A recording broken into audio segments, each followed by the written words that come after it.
पण सकाळच्या नाश्त्यासाठी उपमा कसा बनवायचा ती रेसिपी बघणार आहोत. तर कढईमध्ये 1 चम्मच तेल घातलेलं आहे. तर तेल छान आपलं तापलं आहे. तर मी आता जिरं घालते. आपलं जिरं पण छान असं मस्त कळकळीत झालेलं आहे. तर मी एक बारीक चिरलेला कांदा, 5-6 कढीपत्त्याचे पानं घालते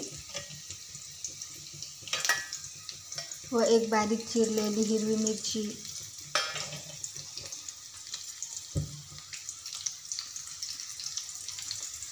हे सर्व जिन्नस असे थोडेसे आपण शिजू द्यायचे.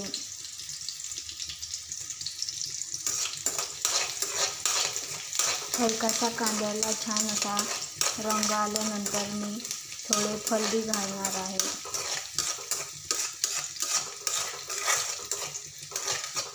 एकदम कमी वेळात तयार होणारा उपमा आज मी तुम्हाला दाखवणार आहे. तर तुम्ही पण नक्की करून बघा. तर आपला कांदा हा छान असा मस्त शिजलेला आहे, थोडा मऊ झालेला आहे. तर मी आता थोडे शेंगदाणे घालते.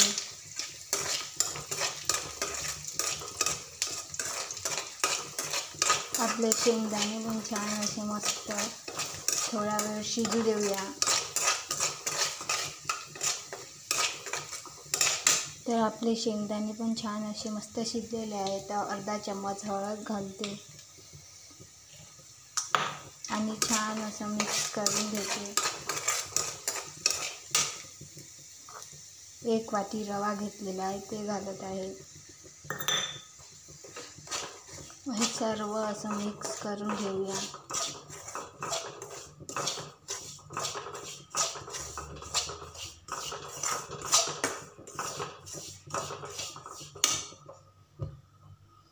थोडं असं पाणी घालून आपण मस्त असं याला शिजवून घेऊया.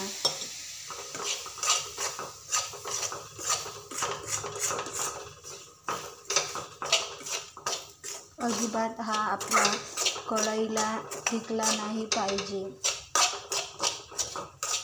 असं पूर्ण थोडं पाणी घालत याला 10 मिनटं शिजवून घ्यायचं. असा छान मस्त शिजल्यावर मोकळा आपला उपमा तयार होते. तर मी आणखी थोडं पाणी घालत आहे.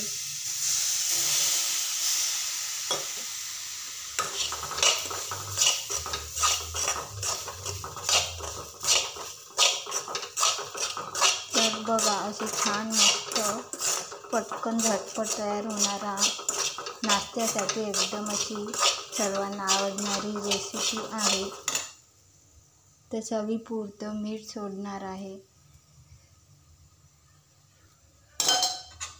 हे सर्व मिक्स करून घ्यायचं.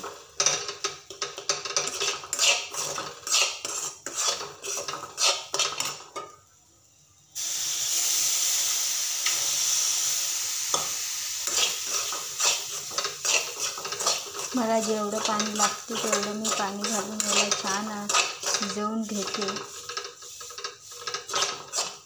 तर आपला उपमा असा छान मस्त असा शिजत आलेला आहे. तर तुम्ही पण बनवून बघा आणि व्हिडिओ आवडला असेल तर लाईक करा, शेअर करा आणि नक्की सबस्क्राईब करा आणि कमेंट करून नक्की सांगा का तुम्हाला माझे व्हिडिओ आवडत असते का. आणि फेसबुकवर पाहत असेल तर पेजला फॉलो करा.